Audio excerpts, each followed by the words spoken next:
seed bed is nicely raked, very fine, and we'll make a shallow drill here. I prefer this draw hoe or onion hoe. Short jerky movements like that. And then we'll tidy them up a little bit by hand. That's perfect. So that's about 2 centimeters deep. It's probably deeper than what you'd instinctively do, isn't it? Yeah. But the reason really is that soil falls back again. I've seen many people making a little indentation like that and sowing their parsnips. That's not really deep enough. They might die. There's a couple of ways of sowing. You can take the packet and tap it like that, and one comes out at a time. Now parsnips are as light as paper, so on a windy day they tend to blow away. Today we might lose so as they come out, you move your packet along like that. I really think you should practice it before you go onto a drill, because they could all fall out. What time of year are we going to sow them? But the best time is in early May. If you sow them in the first week of May, you get a fantastic quick germination. They all germinate within 2 weeks. And now what I do is I sow them every 7 centimeters. When they've germinated, we'll thin them out. We'll take every second parsnip out.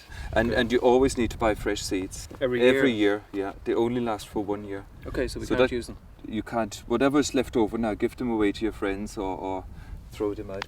So you go through diagonally. It's a long swoop across, and it brings the lumps out. So the idea is that we don't drop a lump of clay on top. On top of a little seedling, because it wouldn't germinate. So once you've done that, you can tap it in a little bit. To see it's a nice contact with the soil. You're going to thin those parsnips down a little bit, aren't you? I am, yeah. And it's so important that you do it early on, like at this stage, or even when they're slightly smaller, to give them adequate space so that they don't compete with each other. Okay. You know, weeds compete with your vegetables, but they also compete with each other. Okay. And then I ruffle the soil around it always, because it's very good for the soil, and nutrient, microbial activity is increased, and they release nutrients. So that beautiful one has been. We'll have to come up. Yeah. And there's one more. There's nothing really we can do. with those. Don't replant them, no. Yeah. So these are in their final spacings now?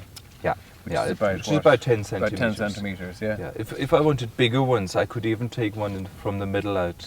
Yeah. But then they're too enormous, really. Yeah. 10 centimeters gives you nice, not massive, nice, smallish sized, long parsnips. We don't need to feed them or anything? Don't feed it, no. You don't want to encourage the leaves. You want the root to go down to find its own food. Yeah, okay. Now, it's pretty cold out here this morning. We can even see frost on the ground here, which is a perfect time to be pulling up your parsnips, because a little bit of frost will actually add a little bit of sweetness to their flavour.